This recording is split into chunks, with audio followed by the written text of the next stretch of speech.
Welcome to Turnpike Sports. I'm Dave Weischadle, and as always, I'm joined by my producer and co-host, Doug Weischadle. Doug, a big court ruling regarding Florida sports betting has just come down. What's the latest? Well, Florida sports betting seems to be ended only 3 weeks into its little short term of life here. It's one of those. I wouldn't count it dead yet, but this ruling doesn't help. Again, a lot of people were kind of expecting it to go this way. Well, give us the rundown of what went on with regard to Florida sports betting in the courts. Well, late Monday night or late Monday afternoon, a district court judge in the D.C. district it nullified the compact between the Seminole tribe and the state of Florida that basically, briefly permitted sports betting across the state. The online sports betting. Hard Rock Online, that was going for 3 weeks now. And the court said the compact violated the Indian Gaming Regulatory Act, which was an expected ruling, I thought, because when the Department of Interior issued a no ruling when they didn't respond one way or the other and just let it go, the question was, why was the state allowing sports betting off tribal lands? The compact itself actually had a statement in it that said that, and let me just get the reading here, the compact authorizes such betting by patrons who are physically located in the state of Florida, but not on the tribe's Indian lands, which that's a direct violation of the IGRA, and it should have actually been turned down by the Department of Interior if you think about it. So I am assuming this is going to be appealed immediately, and hopefully everything will get sorted out pretty soon, but leave it to Florida to cause problems. Again, it's always Florida. It looked like everything was mishandled as it was going along. It was really basically a monopoly being handed to the Seminole tribe for sports betting in the state. Some of the other casinos, pari-mutuels, poker rooms even, all sued against this compact. There was a lot of mishandling by the Department of the Interior as well. And it's just a mess. And right now, it looks like there are a couple steps here that could happen. One definitely is going to be the Department of Justice is going to appeal this decision. Sure. Ask for a stay, see if it, until the appeal is heard. There are other options that Florida can look at doing. They can emulate some of the other states' compacts that are out there. But again, that is going to cause an Amendment 3 lawsuit, which is a constitutional challenge for the state. So we have to wait for the appeal, and stay tuned. I guess this one's going to be in the news a lot. Well, I'll tell you right now, the FanDuel DraftKings ballot initiative that has been being pushed in Florida is starting to look really good right now. Yeah. So but that's not until November of 2022. So we'll see what happens there. Well, we got a great show coming up for you. We have a Beat in the House segment. We have our Week 12 NFL picks. I can't believe it's Week 12 already.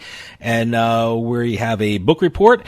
And I'm interviewing someone very interesting, Sue Schneider, who is the Vice President of Growth and Strategy for SBC. Now, SBC is having their SBC Summit North America in the Meadowlands in New Jersey, November 30th to December 2nd. And she's going to tell us all about it.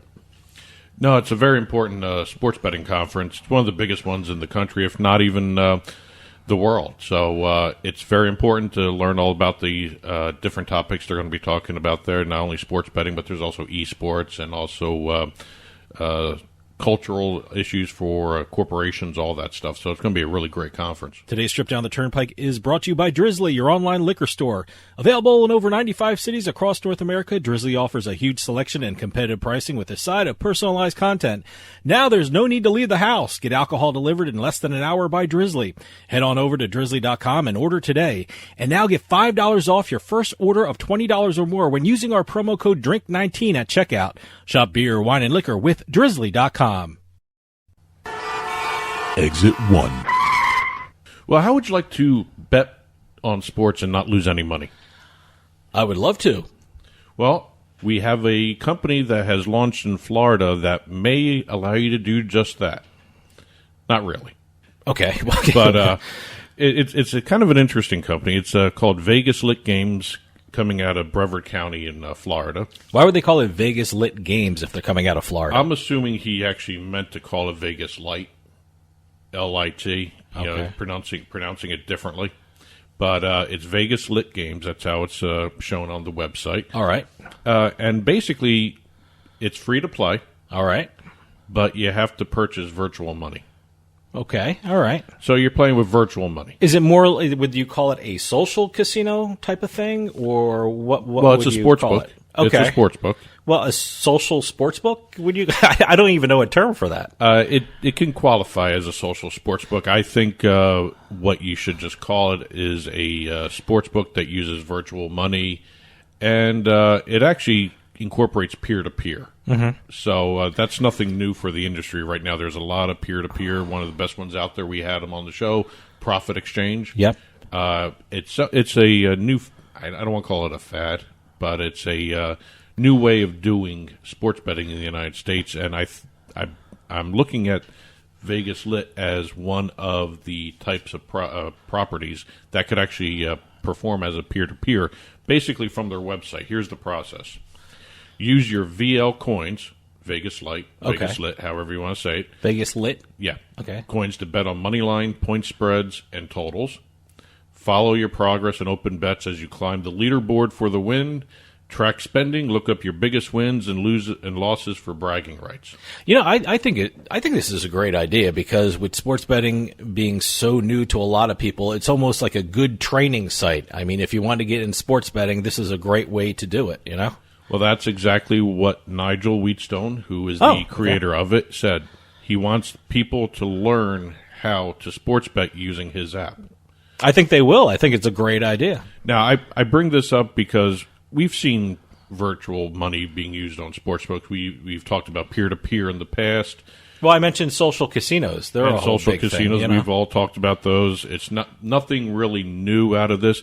I like his other idea that he's developing as well. And this is one of the reasons why I wanted to do this story, because it's a funny, it's kind of an interesting idea he's got going on here. He's taking the idea of the peer-to-peer sports book and applying it to sports bars. That's a great idea. You can actually join, I guess it's a sports bar league. It's the National Sports Bar League is what he's calling it. You join at your local sports bar, and your sports bar bets against other sports bars. See, that's a great idea. So he took the peer-to-peer idea and made it not just an individual to individual, but a group to group. You know, I've been to sports bars where they have like a terminal and they give you a keyboard and you can do trivia, and you almost play nationally against other people and other bars. I mean, this is a great idea what he has. Yeah, and he's already talking to bars and restaurants in Brevard County to actually launch this soon. That's great. So it's going to be interesting to see exactly if this catches on. I like the idea of peer-to-peer betting. I like this idea even more, where it's bar-to-bar betting. Oh, no, it's great. Now, we'll see exactly how long it takes to launch something like this, but, you know, Florida's just starting up their sports betting industry. We'll see exactly what happens down there with the legislation going on, but right now, this is a free-to-play app for anybody who wants to join it. Exit 2. Well, we've always talked about esports in terms of the tournaments, the companies out there. We're going to talk about a brand new Xbox that is being put on the market by none other than Gucci. Gucci? Really? This is going to be kind of a fancy-looking Xbox? Is that what we're talking about here? Gucci is offering the Xbox Series X, adorned with the fashion house's unique designs. Oh, okay. And only 100 of the consoles will be available to the general public. Now, the reason for 100 we'll get to in a second. All right. But if you really want one of these, and I've seen the pictures of them, if you love the Gucci style, this is perfect for you. The Gucci branded console is selling for $10,000 a pop. Wow. So you really got to love Xbox. You got to really love Gucci. Now, according to the website, the console features a laser-cut monogram of the letters GG. Mm-hmm. Now, the GG is Gucci symbol. Yeah. And it's the initials of the founder, Guccio Gucci. Mm-hmm. I actually did not know Guccio was the guy's first name. I did not know that was his first name, by the way. But it's also, just by coincidence, GG also means good game, which is what all the gamers tell each other after they finish a competition. Oh, so it really fits in, huh? It kind of fits into everything. What a great marketing tie-in. I don't know if that's that was planned by anybody, but I doubt it was because Gucci's been around. Well, here, let me just give a description of the Xbox before we get into the reason for doing this. Console also includes Gucci-branded Xbox controllers. All right. Yeah, well, for $10,000, they better do the whole thing. Well, they actually did a good job here. A Gucci hard case for carrying the console with Xbox and Good Game printed on it. Mm-hmm. And it also includes Xbox's Game Pass Unlimited, which is a Netflix-style service where you can subscribe to unlimited amount of games and stream them. See, that's what I was going to ask. I mean, other than the aesthetics of the box, is there anything special technology-wise put into the box? Not really. But, it's just or any kind of like bells and whistles with regard. I think the Netflix-style service is a pretty good thing. So that's something special. It's actually really nice. A really nice package if you think about 10,000's. Hey, for me, I would never purchase something like this because I'm not a gamer.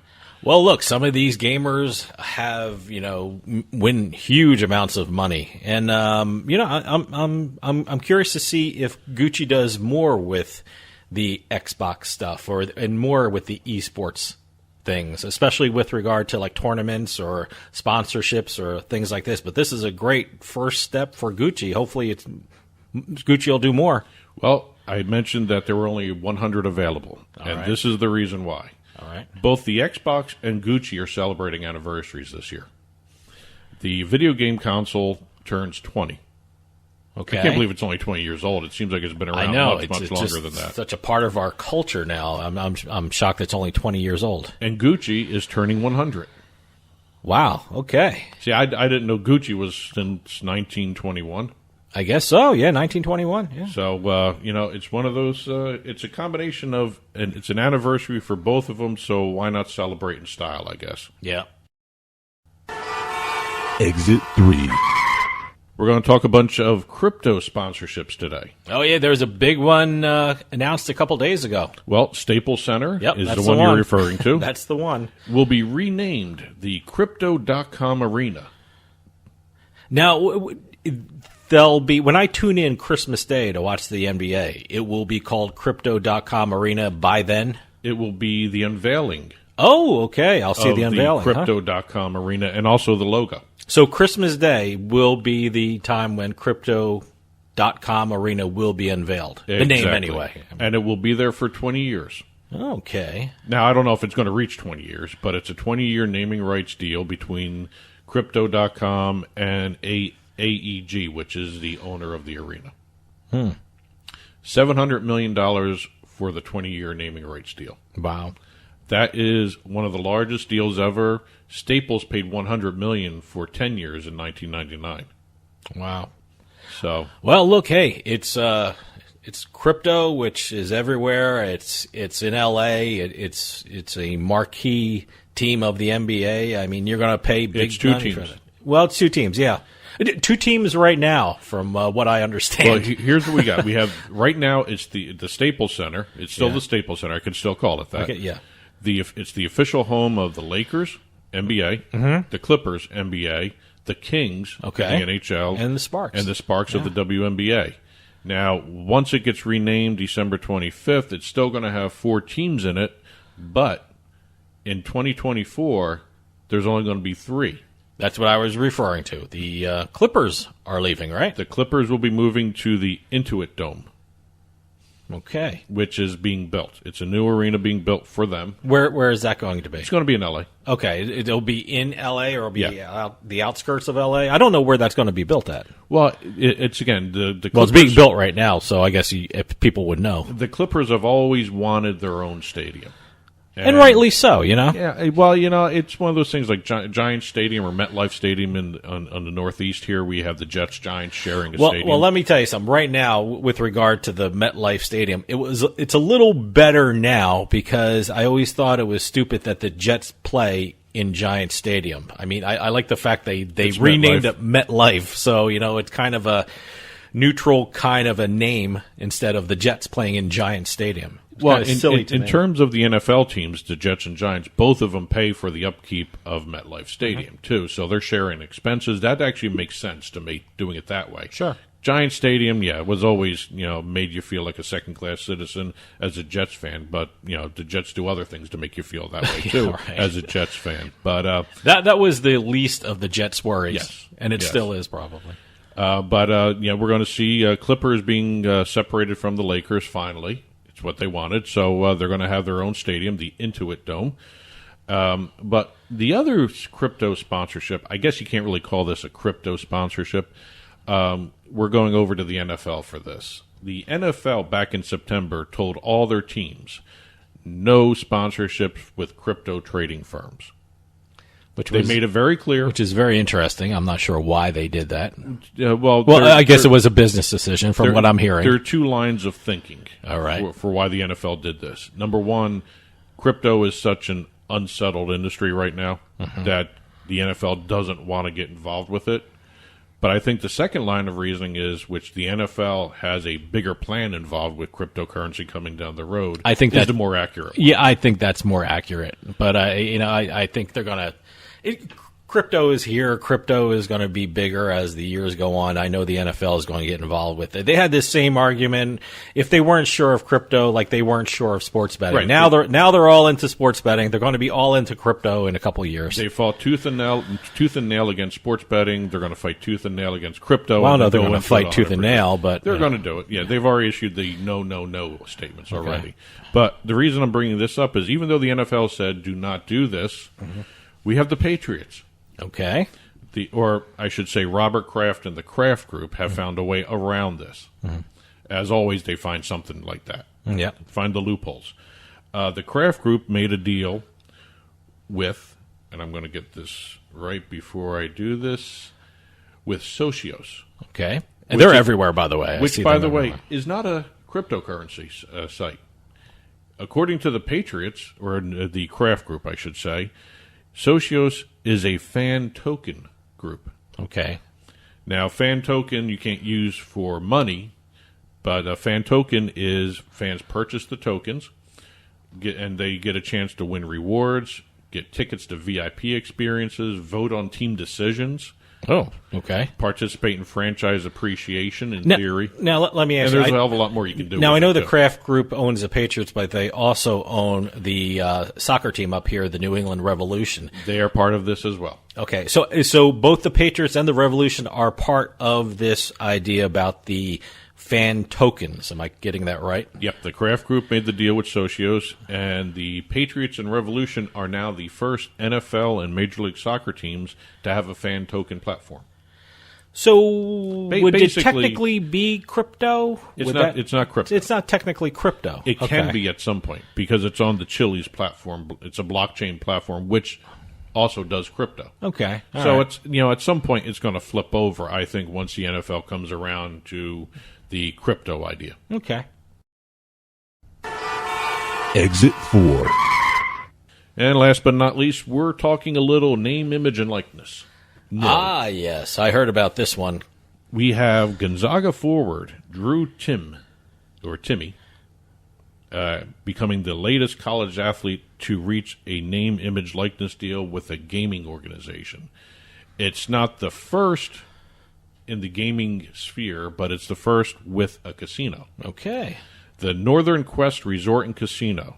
I've never heard of that. Where is that? It's a small casino over in Washington State. All right. They have signed the Gonzaga forward to help to bring attention to the casino and their sports betting program when they launch sports betting. Okay. I'm assuming, I heard this story too and I read it, I'm just assuming that the NCAA signed off on it. Or have they... It's in a state where the NIL is legal. Okay, I get it. But name, image, and likeness, sure, I get that. But I was just curious about the type of thing he's sponsoring. You know, one thing I was thinking, there's going to be name, image, and likeness deals, but I don't think there'll be alcohol or betting deals. But I guess there are now going to be betting deals. Oh, there's going to be gambling, there's betting, there's restaurants, there's clothing, there's alcohol, there's all this stuff. Gambling was a little different than a lot of things. I think as long as the state allows 18 and older gambling or the alcohol, you have to wait till 21. Mm-hmm. I think that's going to be the key to all this stuff. Yeah. But whatever the gambling age in a certain state is going to be, the deal can allow it. All right. So you got to look at what the state's offering. If you're allowed to gamble in certain states at 18 years, college kids are going to be able to do a nil deal for that. But again, this is the first with a casino. It's not the first overall. As a matter of fact, I think we talked about this a few weeks back when this happened. WinBet MaximBet did a deal in Colorado where it will provide name, image, likeness deals to all women athletes of the Division 1, 2, and 3 levels at universities in Colorado. That's pretty cool. So it's not the first deal, but it's the first one for a casino. A casino, yeah. MaximBet was the first iGaming deal. So, we got some of this stuff. And again, Northern Quest was originally going to be starting sports betting back in October. They had an issue with, and this is interesting. I always thought this was interesting with Northern Quest. It wasn't a regulatory issue. It was a delivery issue of equipment. Okay. They got pushed back. All right. So they're hoping to have this launched by November. So we'll see exactly how this NIL deal changes for the Gonzaga forward there. And today's trip down the Turnpike was brought to you by Drizzly, your online liquor store. Available in over 95 cities across North America, Drizzly offers a huge selection and competitive pricing with a side of personalized content. Now there's no need to leave the house. Get alcohol delivered in less than an hour by Drizzly. Head on over to drizzly.com and order today. And now get $5 off your first order of $20 or more when using our promo code DRINK19 at checkout. Shop beer, wine, and liquor with drizzly.com. And as always, you can get in touch with Turnpike Sports by calling or texting us at 609-512-5910. That's 609-512-5910. At Turnpike Sports is the show's handle on Facebook and Twitter. At Turnpike Sports Radio is our handle on Instagram. And as always, our email address is info@turnpikesportsradio.com.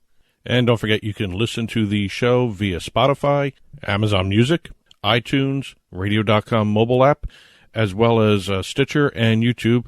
You can also watch us on your smart TV, Roku, Amazon Fire, Apple TV. Head on over to turnpikesports.net. You'll be able to watch our video channel there. Well, we got a great show coming up for you. We got a Beat in the House segment. We got our Week 12 NFL picks. We got a book report coming up. And right after this, I am talking with Sue Schneider, Vice President of Growth and Strategy for SBC. She's going to tell us all about the SBC Summit North America in the Meadowlands in New Jersey, being held from November 30th to December 2nd.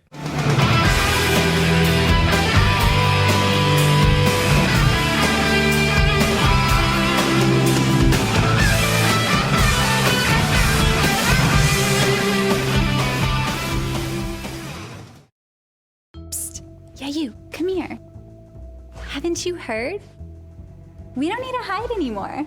Now, we can shop privately for adult products at adamandeve.com. They've got massage oils, lingerie, and lots more we can't mention here. Use offer code SPICE404. They'll give you 50% off almost any one item, 3 free DVDs, free mystery gift, and free shipping. That's 50% off, free shipping, and more. Private shopping starts at adamandeve.com. Today's trip down the Turnpike is brought to you by Drizzly, your online liquor store. Available in over 95 cities across North America, Drizzly offers a huge selection and competitive pricing with a side of personalized content. Now there's no need to leave the house. Get alcohol delivered in less than an hour by Drizzly. Head on over to drizzly.com and order today. And now get $5 off your first order of $20 or more when using promo code DRINK19 at checkout. Shop beer, wine, and liquor with drizzly.com.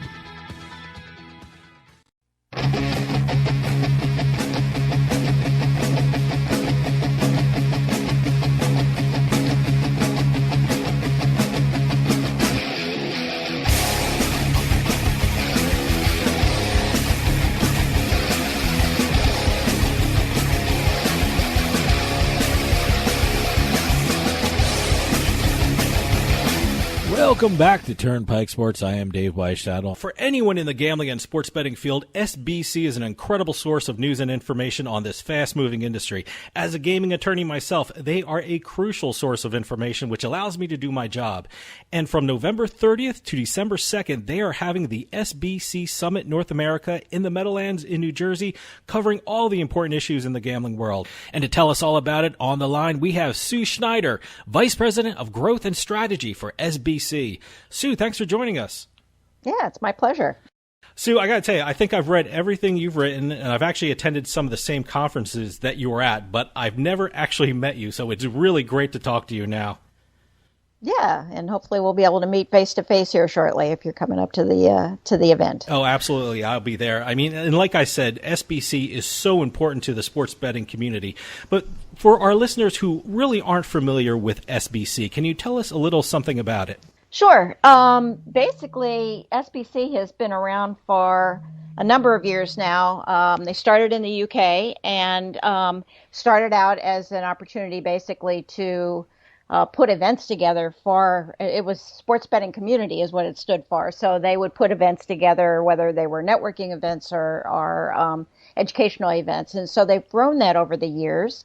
And clearly after the Supreme Court decision over here, there was a pretty quick pivot to break into the U.S. So I've been working with them on that for about 3 years plus now, and it's been fun. It's a great group to work with. They're very dedicated and very knowledgeable. So it's been a lot of fun. I've enjoyed it. You know, SBC brings together the most important people in the gambling and sports betting industry. I mean, as we emerge from this pandemic and with sports betting growing at an incredible rate, how important is it for the sports betting community to get together and share ideas with one another?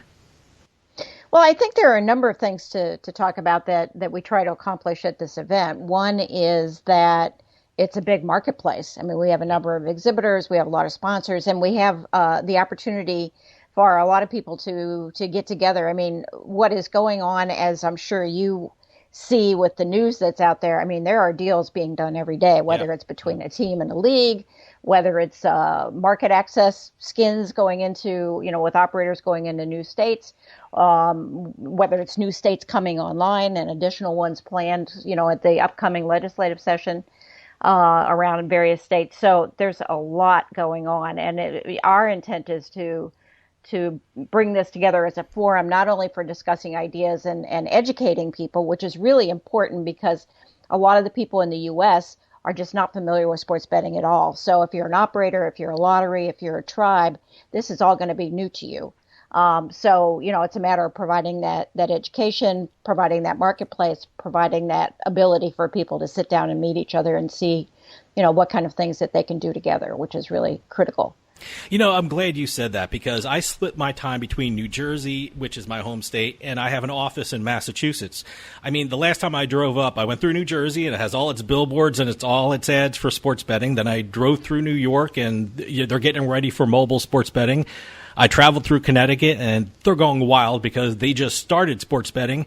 And then I hit Massachusetts, and there was dead silence because they have no sports betting. I mean, you tend to forget when you're living in New Jersey that there are states that have no sports betting. That's why it's so important for SBC to hold these events and conferences. I mean, there's so much room to expand and so much more ways for sports betting can grow. Do you think sports betting will continue to grow at the pace it has over the last couple of years, or there has to be some kind of slowdown at one point? Well, I think, we're getting close to, if we haven't yet hit 30 states that have legalized it, which is just shocking to me. I mean, I started in the iGaming industry in 1995 and had a similar company where we put on events and did publications. And I honestly thought sports betting would never be legal in my lifetime. Now I'm older, so there's a good reason why I might have thought that. Because I may not have as much time left as you. But, it just really has been an interesting situation where it's taken off like wildfire, and especially after having watched the online poker industry struggle or the online casino industry struggle in the U.S. I mean, I think right now we're still only at like 6 or 7 states that have brought on online casino games. So if you look at that versus the 30 in a very short period of time, it's just an interesting lesson. I think I think it's a variety of things that have caused that too. I think a lot of it is just there's less stigma, I think, with sports betting. A lot of people just do it. They do their office pools. They were more familiar with it. I think, they've been able to quickly, because of watching New Jersey's experience, they've been able to quickly get over some of those myths out over there about, what about underage, or what about, cannibalizing a land-based operations, business and things like that. So there's been enough experience now with some of these states that the other ones can look at that and say, okay, well, we can kind of lay that one to rest. That myth has been exploded at this point. So there's more room for growth for sure. Now, I want to ask you about this great event being held in my home state of New Jersey. Can you give us an overview of some of the topics that will be highlighted during the SBC Summit North America? Sure. I think what we're talking about for example, we have several really interesting keynotes. One is Bill Miller from the American Gaming Association is going to be giving some of his perspectives. This event, when we first ran it in April of 2019, it was called Betting on Sports America. We've expanded it a little bit because I think the event the sports betting industry is bringing some of the iGaming back into it. So I describe it as it's a sports betting event with a side of iGaming with it. So he's going to be talking a little bit about both of those things and where things seem to be headed in the U.S., which I think will be really useful to get his perspective because he's living that day to day. We have another interview that Contessa Brewer from CNBC is going to be interviewing Sue Kim, and he is the chairman of the Bally Corporation, and they clearly have been on a roll. I mean, they've purchased Sinclair Broadcasting, so now they have that sort of visibility on the media side, as well as what they've been doing, rolling up both suppliers as well as a lot of their operations. So he's been really innovative. So she's going to be interviewing him to just kind of get his perspective on things. And then we have Jan Jones, who is a board member with Caesars, that's going to be talking a little bit more about, how is the industry going to be sustained, and looking at it from the standpoint of, we're going to need to address social responsibility and responsible gaming and things like that. So how do we make that into something that is not going to be a flash in the pan, but will be sustainable over the long run? And then from there, we've got 4 different tracks over 2 days that's pretty much filled with just about every permutation of topic you can think of, whether it relates to players, payments. We just kind of look at it from all angles. So I think there's going to be a little bit of something for everybody. I got to tell you, anytime SBC has a conference, I always look at the subjects and the topics you present, because I know working in this industry, I'm going to run across them in the coming year. I mean, I saw you have a panel on esports. Then I also noticed you had a panel on fixed odds wagering and horse racing. And I realized, wow, I really better get to know these topics inside out, because they're going to be big issues in this industry in the near future. I'm curious how you go about deciding what topics you're going to present, because speaking as a gaming attorney, you have been really spot on with the topics you choose. Well, I think it's interesting because, again, I mean, compared to other events companies, we are kind of by and for the gaming industry. This is not one of 7 different industries that we're in. So it makes it easier to be able to, I think, come up with topics that are relevant to people. And we still, even though we have 4 tracks, we still don't have enough room. I wanted to get something in on NFTs, and, there were about 4 or 5 other topics that we just couldn't figure out how to fit it in, because there was too much that we wanted to put in there. But I think it's just a matter of being attuned to the industry, listening to what our attendees tell us that they want to hear about. We have the added value because we have the publications, is we could look at which articles are top articles read on the publications. And that way we can kind of gear, which areas we want to get into and focus on more. How will the overall conference be set up? I mean, will there be individual speakers? Will there be panels of speakers? What can we expect to experience during the conference? Well, let me start out by explaining just kind of what the schedule is. We start Tuesday, November 30th. First of all, we're working with Epic Risk Management on a kind of a pre-conference on responsible gaming, and they've done that. For them, it's invitation-only event, but they wanted to make sure that operators are really clear on how this works, and they put together a tremendous program with great speakers for that. That will be at Jay-Z's 4040 Club in Manhattan, and then that opening night reception will be there, and that's where we had it when we had our inaugural one in 2019, and it's a great facility. So then the next 2 days are basically conference and trade show on December 1st and 2nd. Wednesday night is basically we're going to be renting the Coaches Club at MetLife Stadium, and we're doing our Hall of Fame awards there, and it's just a whole event that evening. And then the second night is going to be at the Edison Theater in Times Square in New York, and we shuttle everybody back and forth that wants to go. So it's and that will be an awards kind of a broader awards event that night. But, we finally come to the conclusion that we should start calling our events all-inclusive because honestly, from morning till late at night, you're taken care of. And we don't really nickel and dime people with paying for everything. It's one fee for registration. And from there, we take it from there.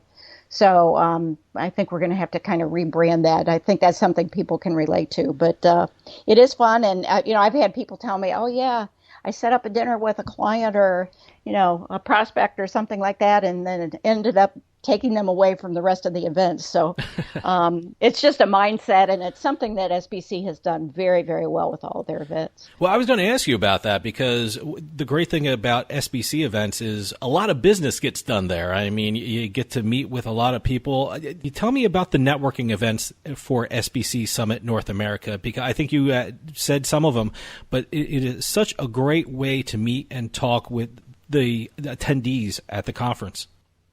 It is, and it really is. I mean, we, every events company has struggled over the last 20 months with how to do this. We were able to be very flexible, which you could do as a, relatively small, non-public company that's only in this industry, and shifted to digital events. But again, we're very excited about getting back to live events. And, between the show floor, between all the conference, between the networking events that are going on 3 nights in a row, there's just super opportunity to get to know a lot of other people. And there is, as you said, a lot of business that gets done at our events at SBC. Well, you mentioned the show floor, too. I mean, one of the great things is visiting with all the exhibitors that you usually have. Give us a sense of who will be some of the exhibitors at your conference.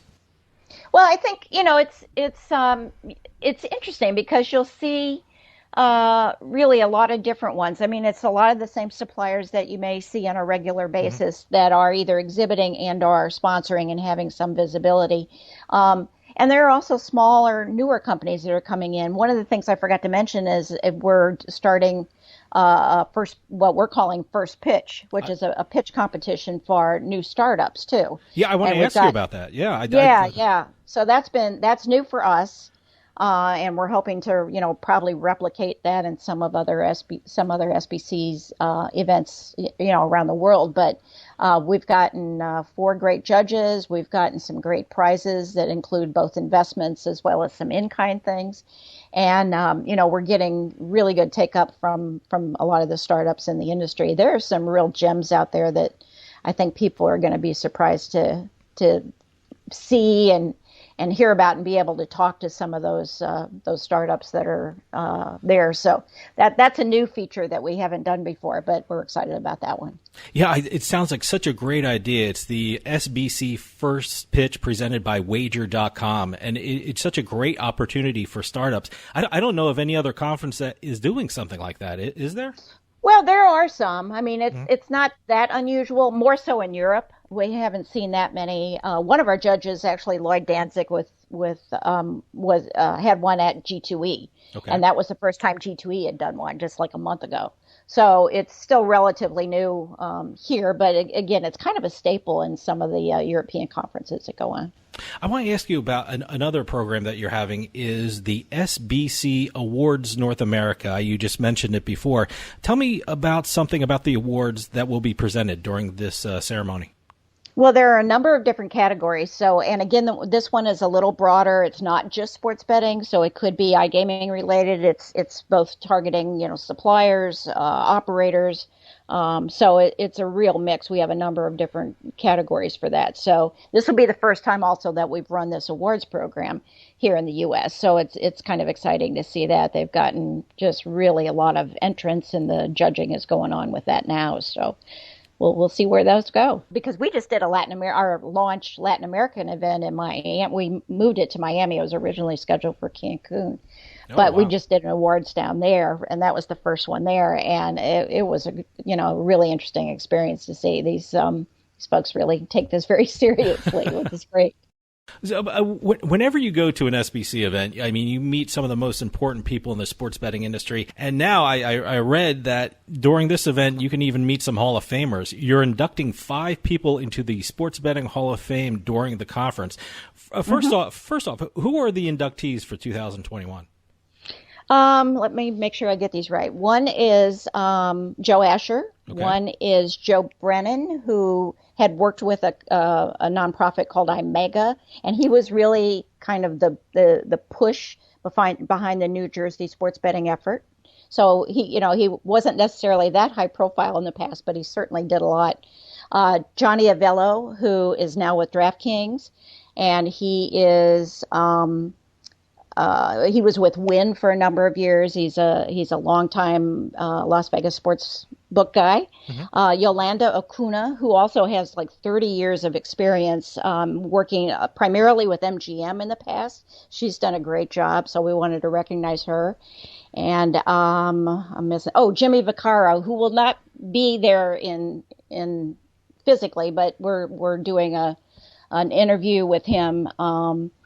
And he was South Point, and he also has probably 40-year history with sportsbook in Las Vegas. So, we're getting some folks that were really knowledgeable and really kind of help bring that whole industry from its infancy in Las Vegas up. So a couple of these guys kind of represent that particular group. Oh, no, they're absolute legends in the field. It's going to be amazing to even be in the room with them. But tell us something about the induction ceremony. When and where is it being held? That will be at MetLife Stadium on Wednesday night. I believe the actual induction ceremony part starts around 9. And part of it, I think this happened. I'm hoping this got put together, but we're also, I think, doing some activations on the field. So like if people want to go down and try to kick a field goal and stuff. So we'll see how that goes. So believe it or not, I still play indoor soccer, so I may give it there you go. I may give it a crack, just to see if I could do it. So bring sneakers for anyone who's attending the ceremony. Cause I don't know how that will work with dress shoes or high heels. So yeah, and it might not be very good, but it's so amazing that it's actually in the stadium. I don't think I've ever been to a conference where it's been in an actual NFL stadium. Yeah. Well, they do this a lot with their London events. Mm-hmm. They do that at Stamford, the Chelsea Stadium a lot. So that's where they came up with that idea. It's like, well, what do we got there? So, this one's fairly close to the Meadowlands Exhibition Center. The last time when we did it, we had our one event now again, this was in nice weather. We had an event one night on the roof of Meadowlands Racetrack, which was beautiful. It looked out on the whole Manhattan skyline, and it was just so fun. So another thing that's really good about SBC is they know how to plan great parties. So. You certainly do. I mean, if someone wants to register for SBC Summit North America, how would they do that, and where would they go to get registered? Well, if they can do that if they go to SBC events, that will give you a choice of really kind of all the things that are going on with there. But if you look at the Summit SBC North America under sbcevents.com, then you'll be able to see that. But also you can then take a look at some of the other events that we've got planned. We do one that they just did last week in London. We had one in September in Barcelona that is meant to kind of be more global. So they've got quite a few planned, and we've gotten the calendar together now for 22. So it's going to be spread out more. I mean, this year was really challenging because, as you know, everybody canceled their events earlier on, and so like there were so many events, both of ours as well as other producers who were in this last 4 months of the year. So we're all kind of exhausted from that standpoint.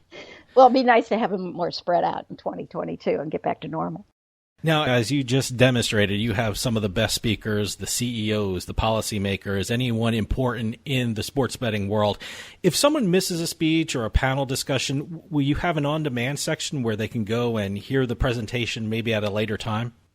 Yes, we're not going to be streaming live on this one. We're trying, people are so burned out on digital events at this point. But we're going to be taping them all, and we should have them available within the next couple weeks for to watch them on demand. And then that way, because we also get this too, we have so many tracks with having 4 tracks going at one time that people always come up and say, I wanted to see more than one, but there were too many. So this is a way to kind of catch up on the ones that you wanted to see, but just didn't have the ability to go and see them all at the same time. Can you give us a little sneak peek of what you have planned for 2022 for SBC events? Yes, we're going to go back to the Meadowlands, but we're going to put it back it'll be in mid-July. Okay. We wanted to get it back in a little warmer time of year so we can take advantage of more for the networking things than anything else. And just watching the schedule. I mean, it's interesting when you're scheduling these things. And again, I've been doing this since 1995. You got to watch out for World Cups. And I mean, there's all kinds of other things that, you just wouldn't get any sportsbook operators' attention when those kind of things are pending. So you have to really kind of watch the schedule closely, the broader schedule closely. And then we are going to do another LATAM event. And we may do a small thing in Canada. We're looking at doing that because clearly that's breaking loose now since they've finally been able to, get the legislative approval for the single game sports betting in Canada, which is, it's just going to be really fun to see what transpires there. Sue, we're running out of time, but can you tell us again when the SBC Summit North America is and how can people register for the conference once again? Sure. If folks go to sbcevents.com and then click on the SBC Summit North America, you can go there to look at the networking schedule, look at the conference schedule, look at the show floor map and plan so that you can see who's exhibiting, just a variety of things that are going on. There's still an opportunity there to be able to do that. So it will start actually the conference part and the networking part will start the evening of November 30th. And the conference and trade show itself will be all day and into the evening for December 1st and 2nd. And that's all at the Meadowlands in New Jersey, with 2 of the nights networking events being in Manhattan. And again, we provide shuttle service over for that. Sue Schneider, Vice President of Growth and Strategy for SBC, thanks so much for coming on and telling us about the SBC Summit North America being held from November 30th to December 2nd in the Meadowlands in New Jersey. It's going to be an incredible conference, and I urge everyone to check it out. Thank you so much for coming on and telling us all about it. Well, thanks for the invitation. We look forward to seeing you guys there. Absolutely. Stick around. More Turnpike Sports right after this.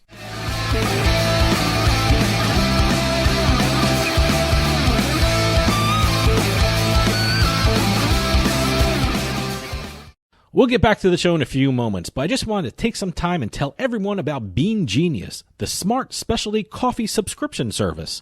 Bean Genius sells freshly roasted coffee from some of the best independent coffee roasters in the country. They feature over 2,000 specialty coffee blends, all at your fingertips at beangenius.com. Here's how it works. Head on over to beangenius.com and take their palate profiler test to find out what coffee best fits your taste. Then select from a variety of subscription plans. Every subscription comes with free shipping, and delivery can even be scheduled for once or twice each month. And based upon your review of each coffee blend you try, Bean Genius actually learns your individual taste preferences and then suggests future coffee blends for you. And now you can get 10% off your Bean Genius subscription when you use our promo code PIKE at checkout. Bean Genius offers a variety of subscription plans to suit any coffee lover's needs. Subscribe with Bean Genius today and start enjoying some of the best tasting coffee around. And save 10% off your coffee plan with promo code PIKE.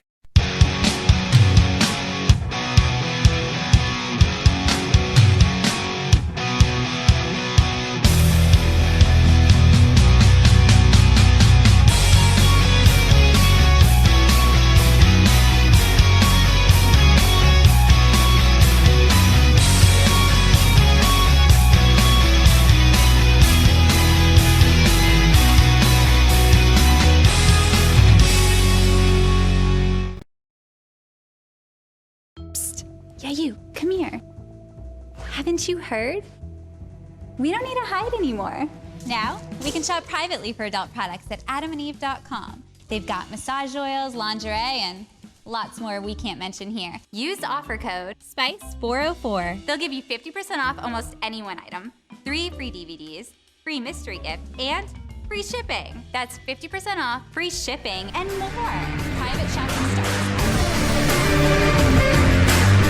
It's a casino. People gotta win sometime.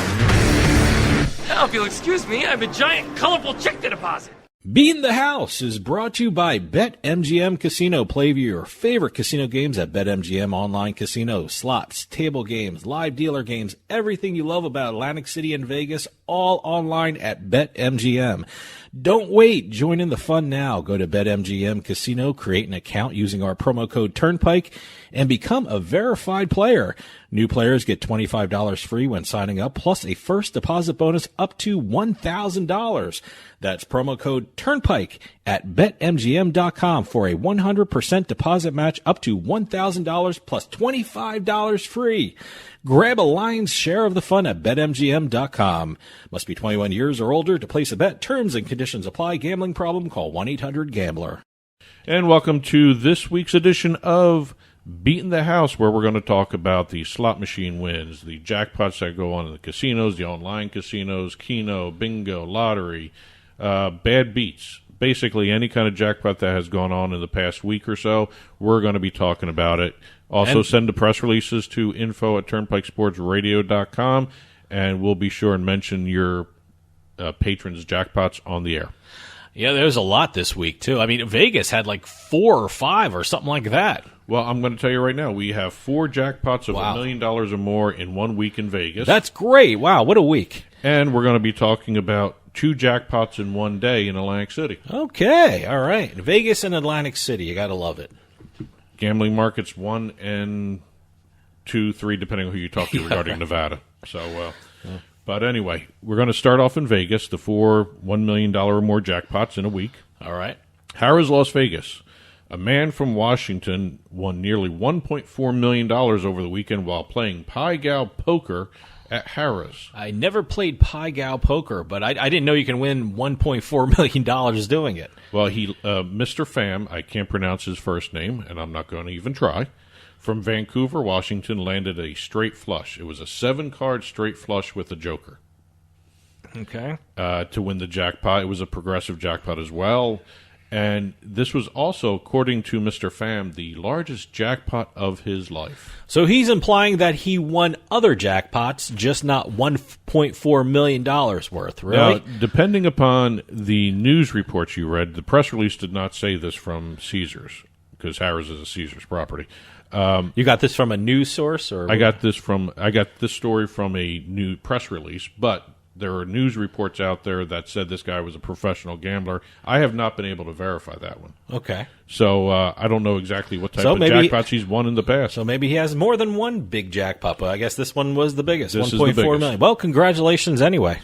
Staying in Vegas, because we just said we're doing 4 Vegas jackpots. Yep. Circa.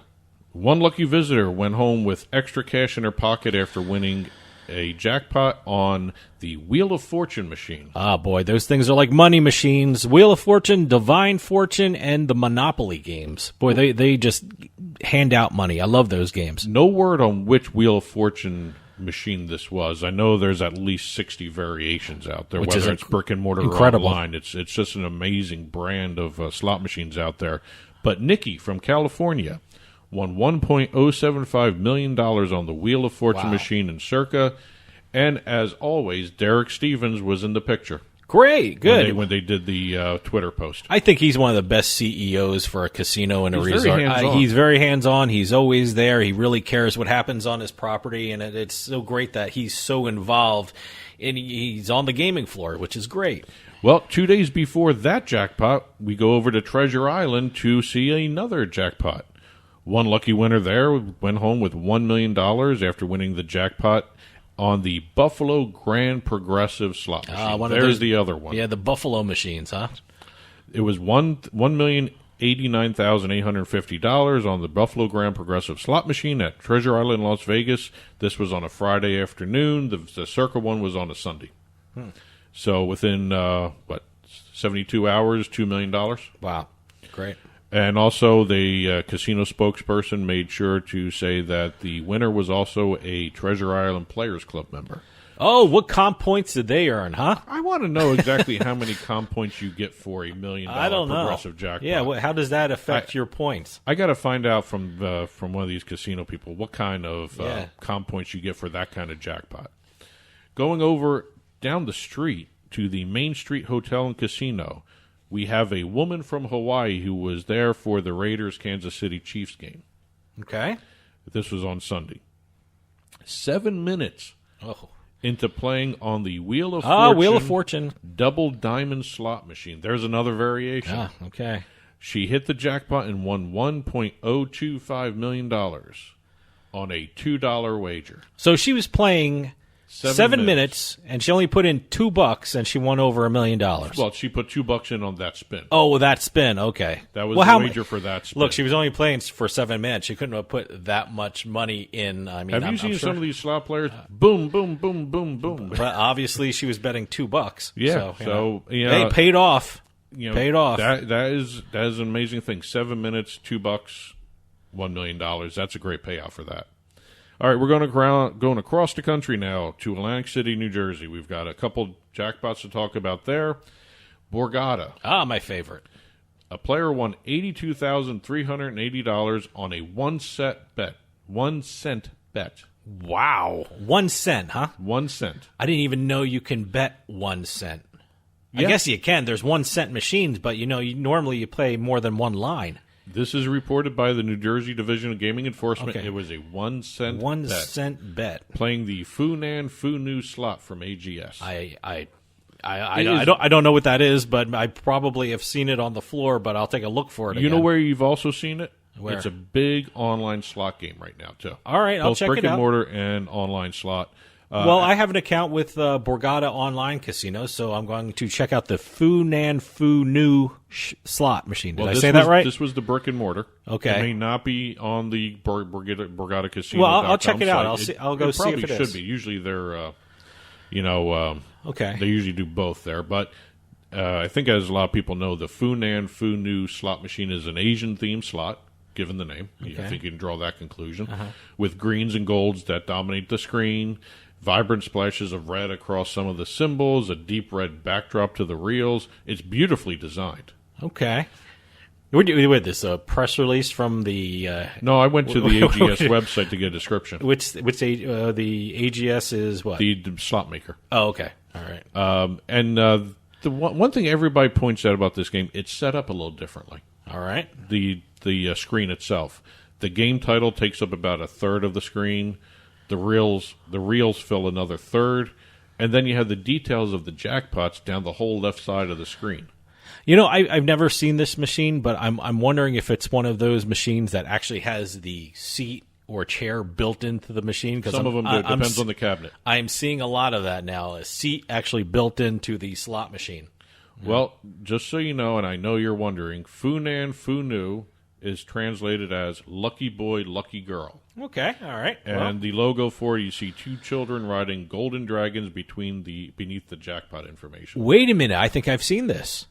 I've seen it. I several may places. have seen this. Okay, now, yeah, I remember it's because I was thinking, are there two children riding dragons? I think I probably have seen this in a casino. Yeah, okay, all right. And the reason you have two children riding golden dragons is because in Asian culture, children are seen as bringers of wealth and fortune. I did not know that. Okay, So look a at little that. learning today. Yeah, I okay. learned you something. We're going over to Harrislank City. This is the brick and mortar. We were just there. Great They had place. 2 jackpots on the same day, Wow. Okay, November 13th. we to weren't be there that exact. day. But No. I wish we were. And I was not one of these 2 people either, unfortunately. We had one jackpot for $128,000 and another for $150,000. All right. The $128,000 was on IGT's 5-Star Poker, and we've talked about the video poker game before. Sure.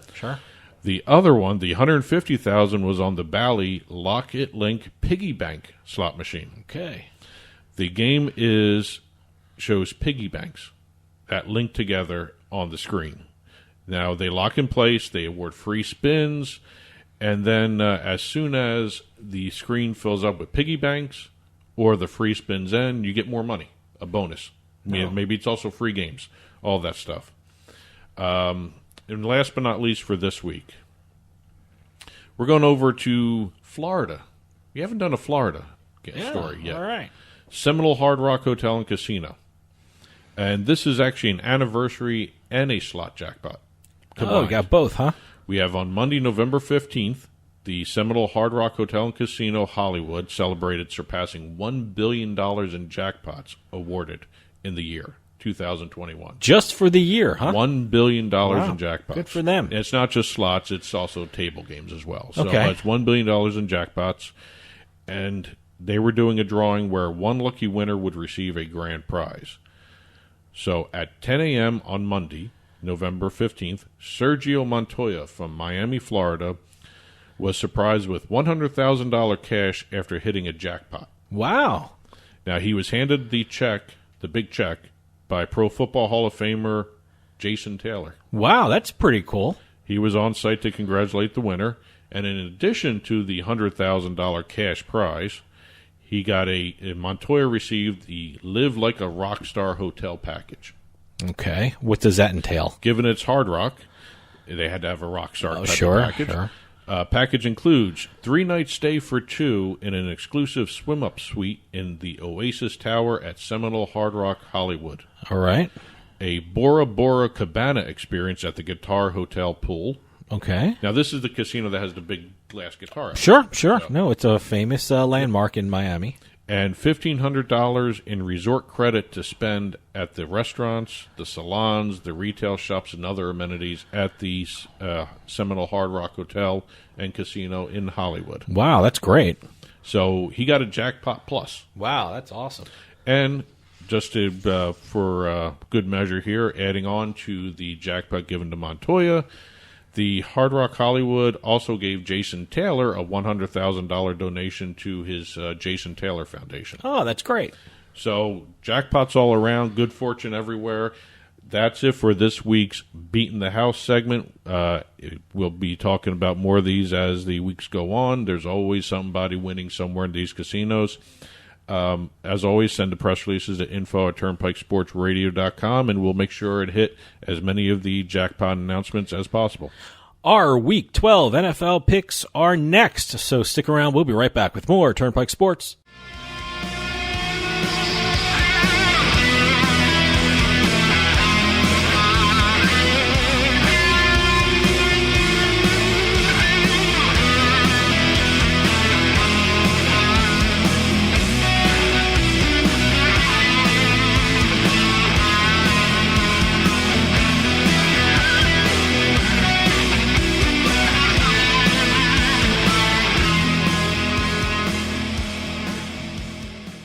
Now that we're home more than ever, we need to feel safe.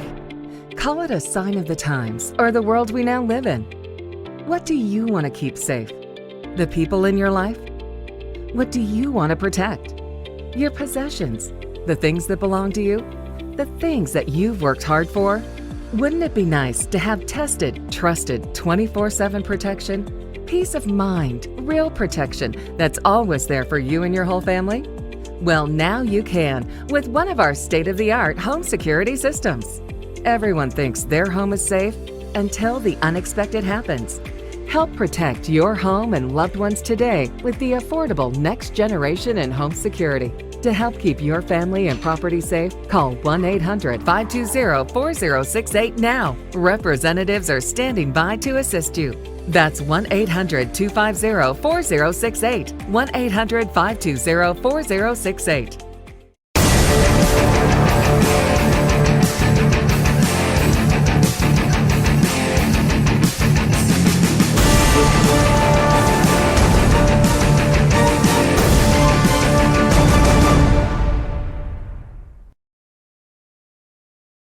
This week's Turnpike Sports Pro Pick segment is brought to you by PointsBet Online Sportsbook. Take advantage of their no-juice NFL game lines every week of the NFL season. That's right, PointsBet is giving higher payouts and you get 100% of the profits. PointsBet also offers its customers live streaming and game tracker animations. Get in the game and place live bets even faster. Join PointsBet today and use promo code BET21 and receive 2 risk-free bets up to $2,000. Again, that's 2 risk-free bets up to $2,000 when you sign up at PointsBet.com with our code BET21. Stream live, bet live, win fast with PointsBet. Must be at least 21 years or older to place a bet. Terms and conditions apply. New customers only. Problem gambler? Call 1-800-GAMBLER. And welcome to this week's Pro Pick segment, which we have a little special thing where we have Thanksgiving games to talk about too. Yes, Thanksgiving. I have to admit, I normally do not bet on Thanksgiving games because I actually just want to enjoy the holiday and not even worry not be about miserable with your losing teams. That's what you're doing. But I have to admit, before we get into the picks, I did bet on one of the Thanksgiving games. I did too. It's going to come back and bite me. I know it is. Well, we'll see. But I think. I can't remember what I did last Thanksgiving. I usually do something weird like a Thanksgiving parlay or something like that. But, I did that, but knows? not for any shows or anything. But, not for the show, but no, personally, you still bet I still did something. Yeah, nothing major. I mean, I wasn't going to sit there and sweat out a Thanksgiving day other than sweating out the food I'm eating. But nothing major on Thanksgiving, and but this is the first time I think I'm doing a Thanksgiving game for the show, right? For the show, yeah. I did a Thanksgiving game for the show. I'll start off with that one. So we could talk Thanksgiving first. Okay, let's recap last week. Right. I had a bad week, 1-2, and you went 2-1. Yeah, I got kind of back on track. Yeah, both my overs hit. I always shoot for at least 2 wins every week, and sometimes it works out, sometimes it just doesn't. I went with Dallas last week, and they ended up not even scoring a touchdown because of how injured they are. So, by the way, that's a little foreshadowing of my Thanksgiving pick. Okay, we got the same Dallas Cowboy Raiders game. Okay, well, I can start off with that. Well, season to date. Okay. Still in the lead, 18-14-1. Okay. You are now moving up. Getting right. closer to me, 14-16-3. Okay. Again, like I always say, I jump out to an early lead. This is the longest time I've had a lead in the show here, but I have no confidence in me. Okay. So there we go. I went last week, but before we do that, as always, we do 3 games each. We have the totals or the spreads, no money lines. And these will be put up on the Turnpike blog after the show is published. TurnpikeSportsRadio.com. Click on the blog. And remember, always check the spreads and the numbers of the sports books before you bet, because who knows with injuries and COVID and things like that. That kind of bit me on the butt earlier in the year. So always look at the odds before you closer to game time. Yes, and now we have 3 Thursday games, so look very closely at your sports books. All right, I went first last week. Go ahead. All right, my first game, let's start off with Thanksgiving. The Las Vegas Raiders versus the Dallas Cowboys, who are favored by 7 with a total of 51 points. I mean, look, the very inconsistent Las Vegas Raiders are meeting the very injured Dallas Cowboys. I mean, for the first time all year, Dallas failed to score a touchdown in a game against the Kansas City Chiefs last week. And I lost that game, by the way, last week in my picks. And their injury situation really doesn't get better for this game. I mean, for me, the total is just way too high in this game. I don't think there's going to be a lot of scoring in this game. I think Dallas will probably pull it out. But 51's a lot of points for like I said, the inconsistent Raiders and the Dallas Cowboys, who are really injured at the skill positions too. So I'm taking the under in this one, the under 51. I did the under 51 in this game too. Again, the offense for the Raiders has been sputtering. They've had 43 points total over the last 3 games.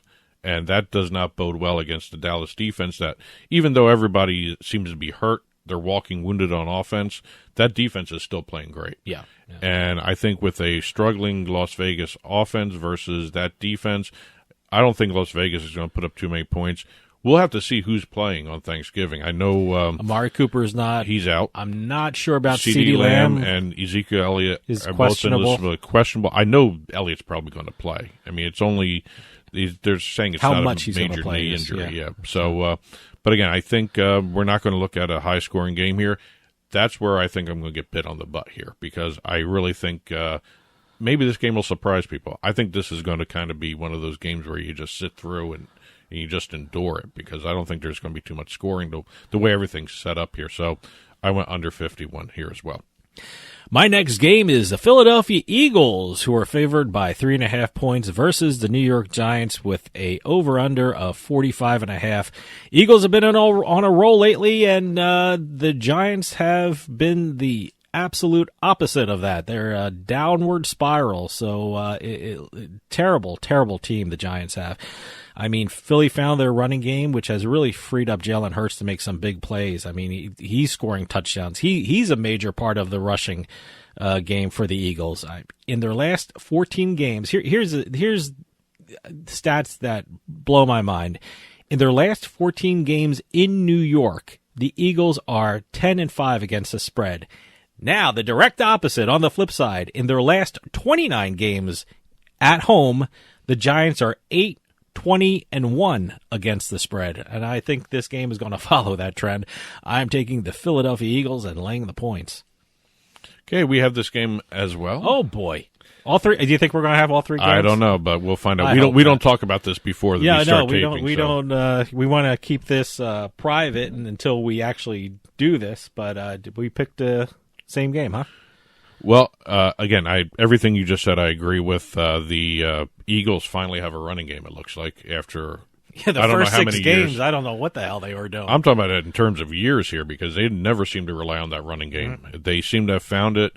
Although Hurts has been surprising me. I never liked him as a quarterback, I have to admit that, but he's been playing very well. Very well, yeah. He ran for 3 touchdowns last week, something no other Philadelphia quarterback has ever done, including Randall Cunningham. Yeah, like I said, kind of a weird stat he's a big part there. of their rushing game. So, it's been really good. Hurts is also the number 1 ranked quarterback over the last 5 weeks. Wow. In the NFL. I did not know that. The Eagles are 5-2 against the spread in their last 7 games, 3-1 ATS on the road this year so far in their last 4. They're a lot better on the road, yeah. I know. Also, the road team in this meeting between the two is 5-1 ATS, and the Eagles are 4-0 against the spread in their last 4 versus NFC opponents. Mm-hmm. Everything pointing to the Eagles laying the points 3.5. Okay, so far, first 2 games we have the same one. Okay, yeah. I can't make any ground on you now on the season total for both of us. So, this last game. Let me try this one. I'm going to take a look at my last game, and I'm going to look at you for this. Hopefully, you didn't pick this one. Pittsburgh Steelers versus Cincinnati Bengals. Bengals are 3.5-point favorites with an over/under of 45. Did you pick this one too? No. Okay, good. All right, good. I'm glad. I got to tell you, I think this one has the potential to be a very high-scoring game. I think it might even go into overtime the way these two teams play each other. They really push each other. I think they're going to score points. I'm a little worried to see, if Ben Roethlisberger is playing, but I think he has. I think he was incredible against the Chargers last week. For the Bengals, in their last 11 games as a favorite, the over has hit 7-3-1, and I think the total is a little low in this one. It's at 45. So for me, the play is the over in this game. So I'm taking the over. Actually, that's a good idea. I may do that personally on the side. Right. So, okay. But my last game, Minnesota Vikings at the San Francisco 49ers. Niners favored by 3. The over/under is 48.5. Minnesota's been playing extremely well the last couple of weeks. They won back-to-back contests, beating both the Packers and the Chargers. They're 4-1 against the spread over their last 5 and 4-0 against the spread on the road, just like the Eagles, basically. Vikings are also 4-1 against their last 5 NFC opponents. The Niners are 1-4 against the spread at home in their last 5. And they really have only started playing good football, consistent football, the last couple of weeks. They've been so inconsistent all year. I don't know which Niner team is going to show up, but I do know that the Vikings have been playing a hell of a lot better the last couple of weeks here, which is why I'm taking the underdog Vikings +3. All right. Let's recap. Well, I guess I can speak for you. We're both taking the under 51 points in the Raiders-Dallas Cowboys Thanksgiving game. I think we're both taking the Philadelphia Eagles and laying the 3.5 points against the New York Giants. And for me personally, I'm taking the over 45 in the Steelers-Bengals game. And I am doing the only other game I got to recap. The Vikings +3 points as the underdog against the Niners. We'll see what happens. Again, we did 2 of the same game, so probably no ground being gained except for this last game, maybe. So we'll see what happens. Happy Thanksgiving, everybody. These picks will be put up on the blog after the show is published. Go to turnpikesportsradio.com and click on the blog button to see these picks as well as other news and notes that we have on the blog as well. The book report is next, so stick around. We'll be right back with more Turnpike Sports.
Turnpike Sports Book Report.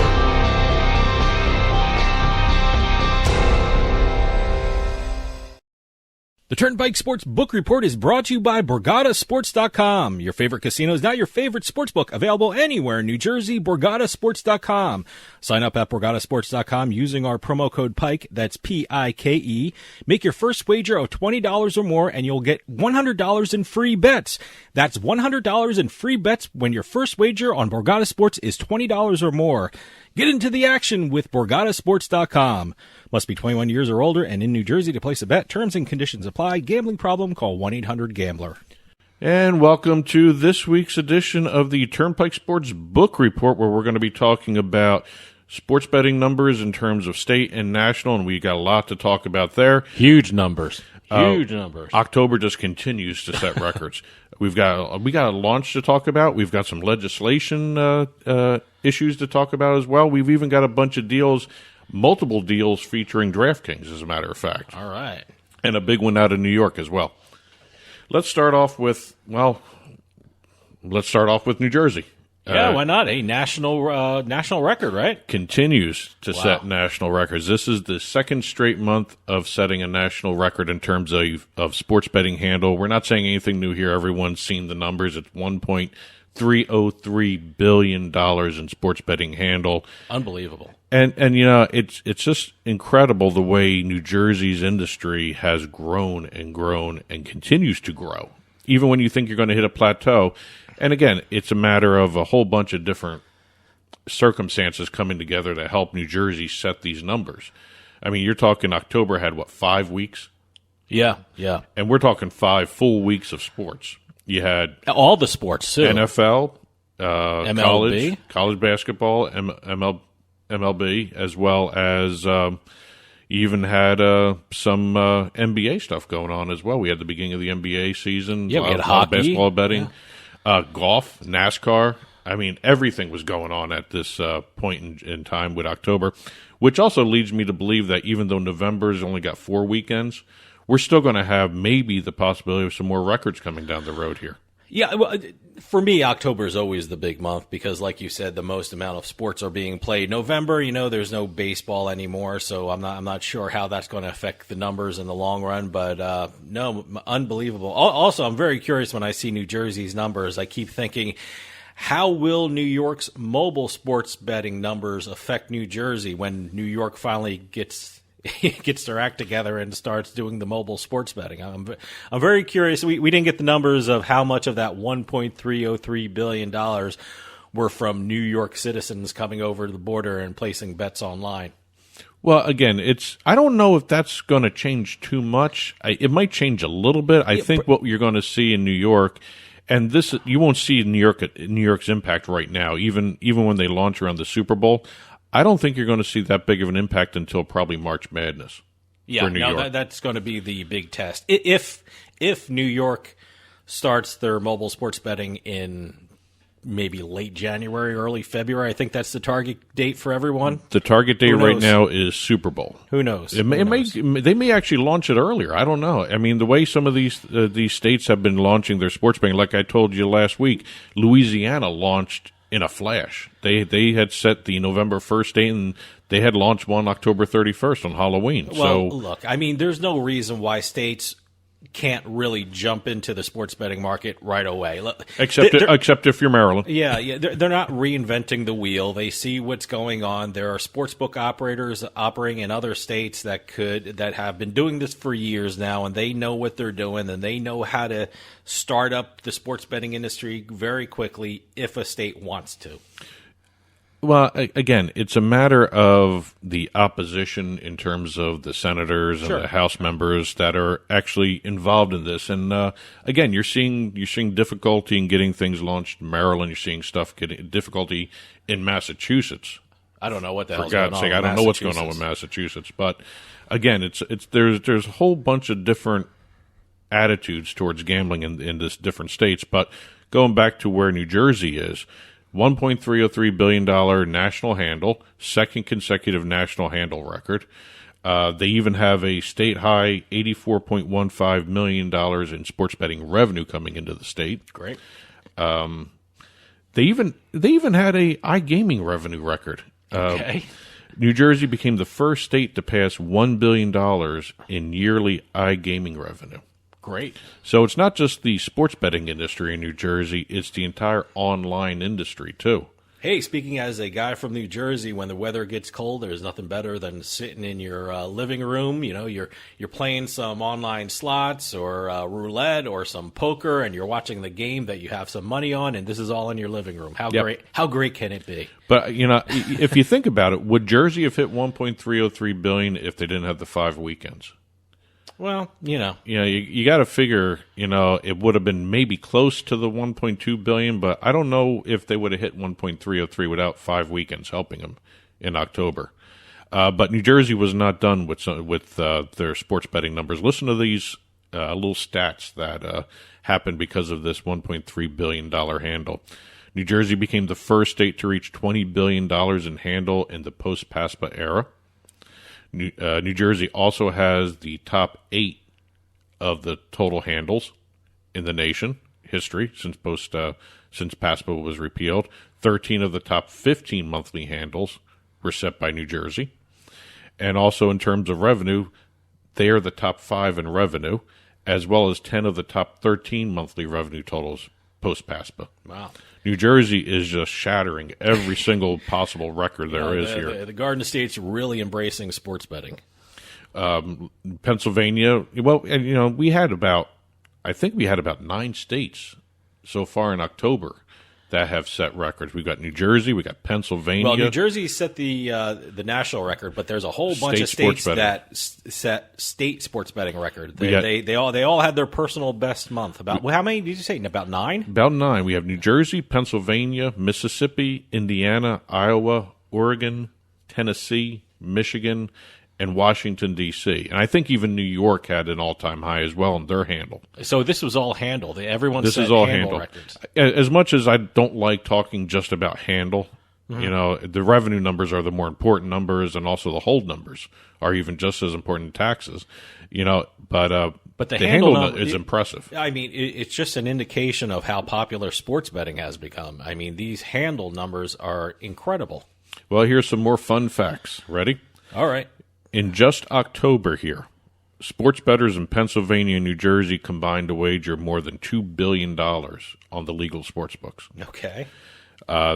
New Jersey, Pennsylvania, Indiana, and Tennessee, which all set state records, as well as New Jersey set the national, their $2.915 billion October handle combined topped the total national handle of $2.8 billion in July. Wow. Okay. So you add up 4 states alone, beat an entire nation's July handle. Now that's something has to do with more books being launched and coming online and all that stuff. Also, I've been noticing a lot of the numbers reflect the interest by bettors in more and more parlays. Same game parlays are starting to launch everywhere. That is such a big thing now. Same game parlays. And I think I said this a couple weeks ago. I was shocked to find out that they don't have those in Nevada.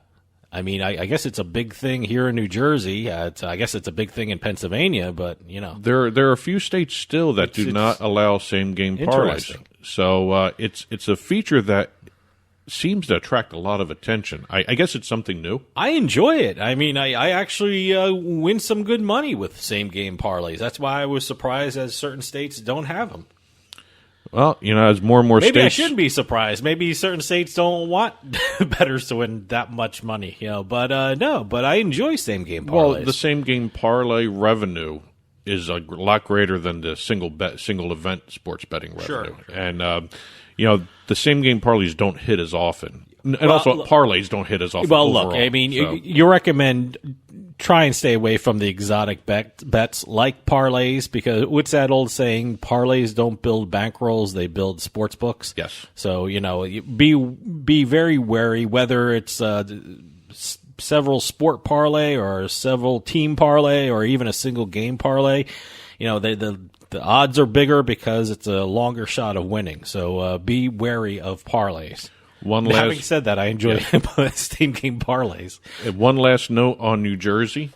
With the record sports betting handle in October, New Jersey is set to become the first state to ever accept more than $10 billion in bets in 1 year. Wow.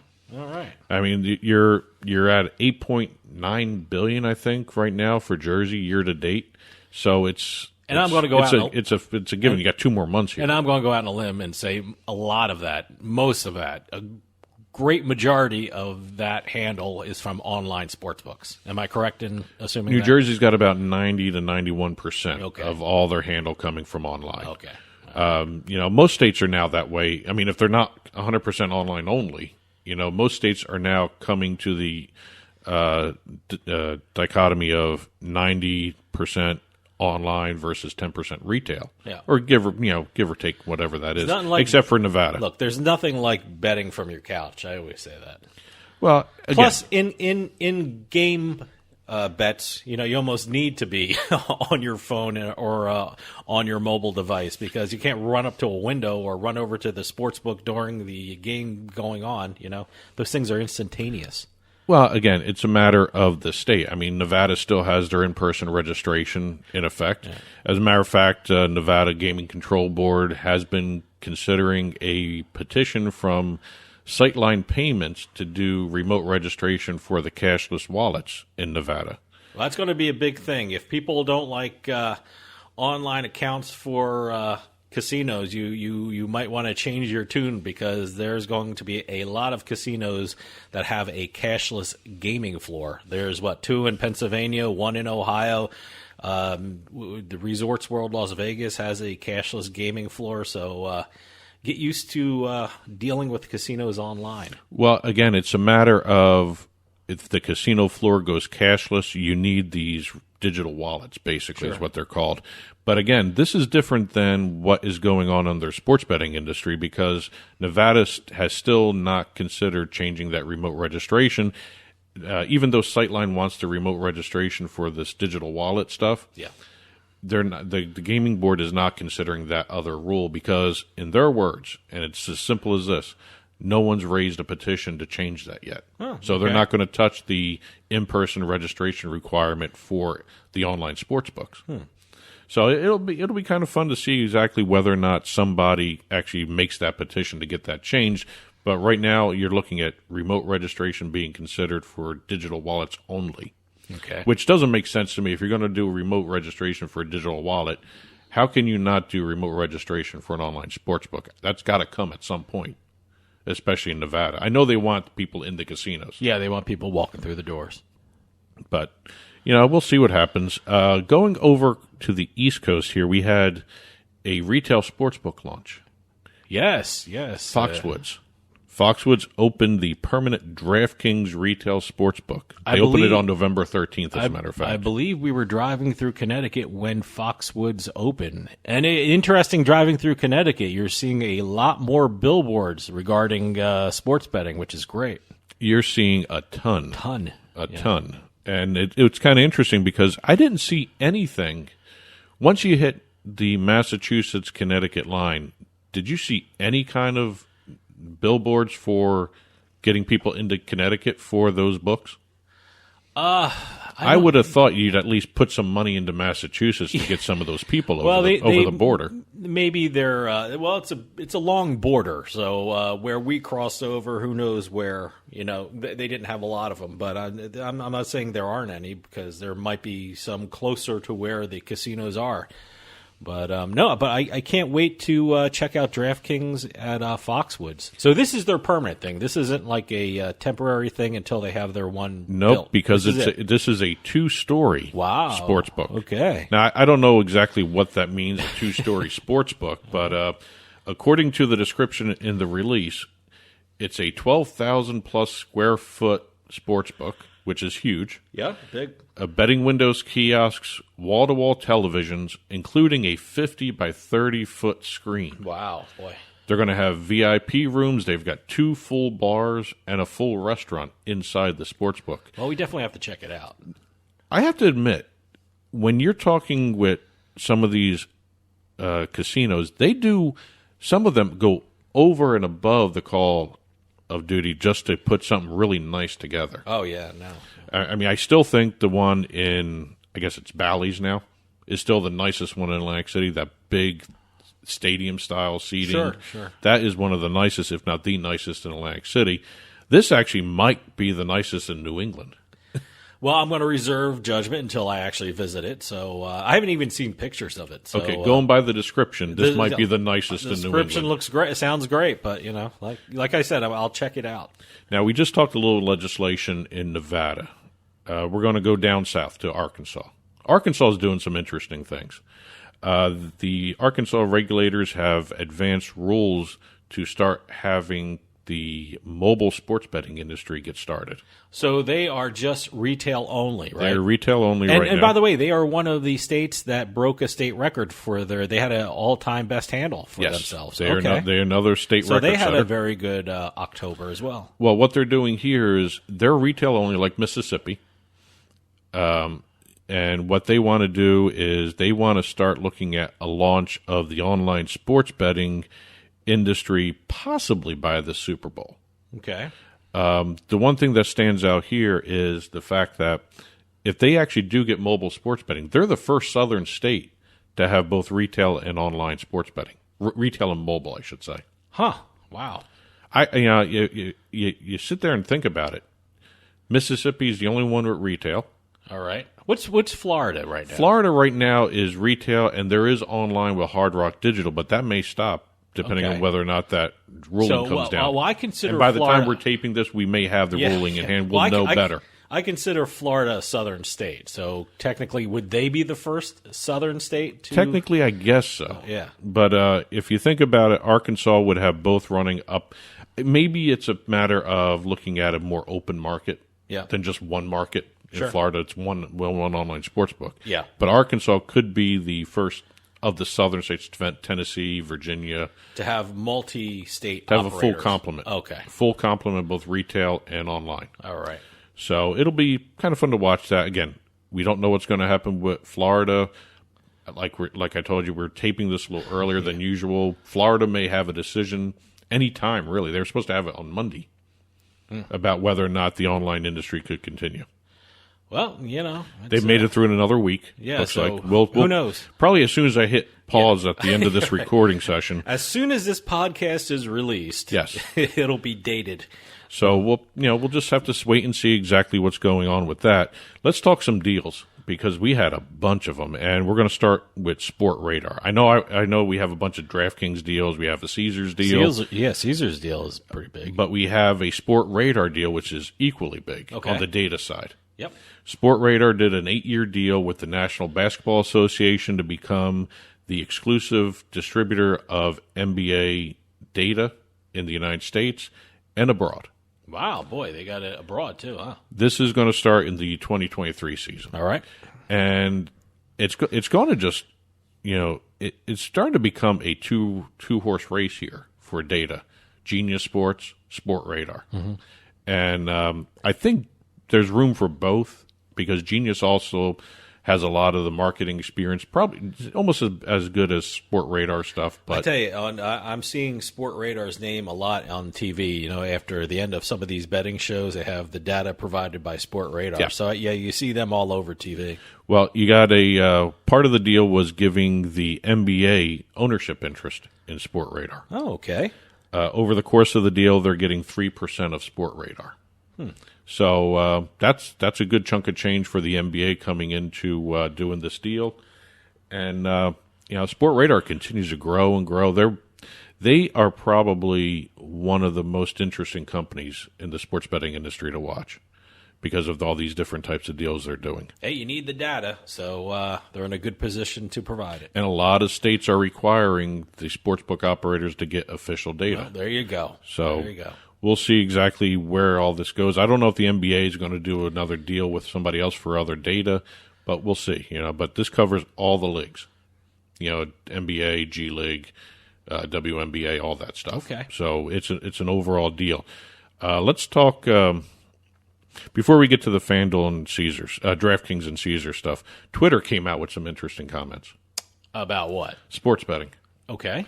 According to the head of the manager of the U.S. Sports Partnerships Division of Twitter, David Herman. Mm-hmm. He said that Twitter is a platform that is well positioned to play a part in gambling. Interesting. So, okay. I wonder if that's going to force Facebook or whatever they're called now. Meta now to jump in on this kind of stuff. Well, Meta's got other issues in terms of their gambling advertisements. Yeah. So they're coming under fire in the UK because of that stuff. It's being targeted to children just by the algorithms they use underneath. Well, look, whether it be fantasy sports or sports betting, I know Twitter plays a big role in providing information to bettors and fantasy players. I mean, people always say, I look at Twitter to see what the the injury report or who's in or who's out. So they do play a role in the exercise of gambling and fantasy sports in this country. Well, so their influence is not to be undersold. Suffice it to say, the Mr. Herman said that at some point they are going to focus on the sports betting industry. Good. Like I said, two big deals to quickly hit here at the end of the show. DraftKings, they did a deal in the esports realm with Faze Clan. They are now let me get this right, the official sports betting, iGaming, daily fantasy, and free-to-play partner of Faze Clan. They are going to appear across Faze's digital content ecosystem, including custom content, live streams, tournaments, plus new formats are going to be created by them, as well as a new podcast. Okay. Covering esports. Great. Also, DraftKings did a deal with the Boston Bruins. Yeah, this is interesting. I automatically assumed it was for daily fantasy sports, which it is. But then they added sports betting. When and if Massachusetts ever gets sports betting, I think you can say if more so than when right now. They'll be the official whatever for the Boston Bruins. They are right now the official daily fantasy sports partner of the team and the Garden. Okay. So it's and not by the just way, the team; it's so the Garden people who don't as well. know, DraftKings, their corporate office, their corporate headquarters is in Boston. Soon, possibly moving to Nevada. I know they've applied for a Nevada license. Yeah. I don't know if they're actually moving their headquarters, but it seems strange that DraftKings is here, and this is the one state that really doesn't even seem close to getting sports betting. So it's an interesting place for DraftKings. It's also an interesting problem Massachusetts has, because they are looking at whether or not the legislature wants to include college betting. Okay. In the bill. Last but not least, I can't believe that's the only hang-up, though. But that's what they say. That's what they're throwing out. And last but not least, New York announced all their 9 sports betting operator licenses, and we had BetMGM jump right in and do a deal. Now we have Caesars doing a deal with Madison Square Garden Entertainment. They are an official sports betting partner of now the Knicks, the Rangers, the hockey team, Madison Square Garden Arena, and also MSG Networks. And the deal not only includes a TV series on MSG Networks with JB Smoove doing a dinner with celebrities where he does a casual conversation. And by the way, MSG has a lot of sports betting programs. Well, this is more of a talk show with sports betting content involved in it. And also there's a branded hospitality space in the arena that's going to have the Caesars brand on it, which is also kind of going to be kind of interesting because a lot of the activations are going to be for Caesars Rewards members. Great. So that's it for this week's Turnpike Sports Book Report. This will be in print version up on the blog, turnpikesportsradio.com. Click on the blog button. You'll see it there. And there's plenty of other stories that we did not have a chance to cover this week, as usual. And that'll do it for us this week. We'll see you next time on the Turnpike.